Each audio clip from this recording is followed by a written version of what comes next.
In this video, I'm going to show you how to connect FXCM to NinjaTrader. Now, the first thing you have to do here inside NinjaTrader, you want to go to your control center over here, and then you want to click on Tools, and you want to go to Settings down at the bottom.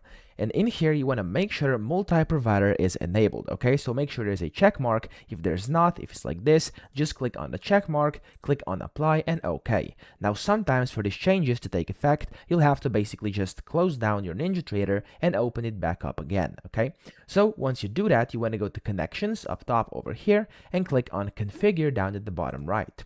When you do this here, under Available, you're going to be able to see FXCM. So just double click on it and it's going to pop up down here under Configured. And then what you should do is you could also rename it. So if you want it to be named anything else than My FXCM, you can rename it.